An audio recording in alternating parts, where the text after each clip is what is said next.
of the earliest conflicts in Norse mythology begins with a mysterious woman named Gullveig, whose name is often translated as gold power or gold drunk. We meet her in Voluspa in the poetic Edda, where she arrives among the Aesir gods carrying knowledge of Sæther, a form of magic connected to fate, transformation, and altered states of awareness. She is welcoming, kind, and open with her hosts.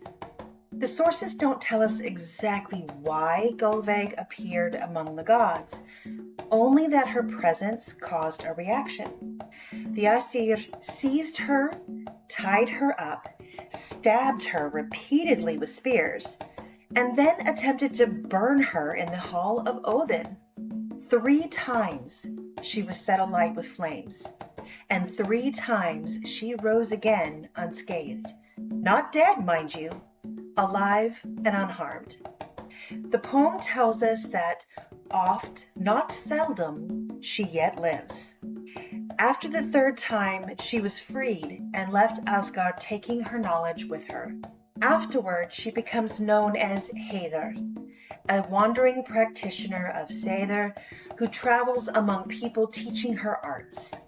Her survival and the treatment she received became one of the sparks that led to the war between the Aesir and the Vanir, the first great conflict among the gods. For the Vanir to go to war over the events with Gullveig leads us to believe that she must be one of theirs, and of obvious high rank. What strikes me about this story is that Gullveig enters the hall as a guest, not an antagonist. She arrives carrying something unfamiliar, something powerful, and something the gods do not understand. Instead of offering hospitality and obeying its rules, they answer with violence. In the Norse world, hospitality wasn't simply good manners.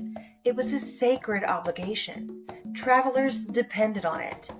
Communities survived because of it. Breaking those bonds carried consequences. In this case, severe ones. The gods tried to destroy what they didn't understand, and instead of solving the problem, they created a much larger one. We still see this cause and effect scenario in the world today. The moment someone different walks into a space, people decide whether curiosity or fear gets to speak first. Gullveig's story reminds us that trying to silence or destroy something unfamiliar rarely restores peace. That fear speaks louder than curiosity when something new arrives, and often reveals fractures that were already waiting underneath the surface. Sometimes the quickest path to conflict begins when we mistake the unfamiliar for the enemy. Gullveig's energy is similar to that of the phoenix, rising from the ashes to become something bigger and brighter. But first, you have to burn.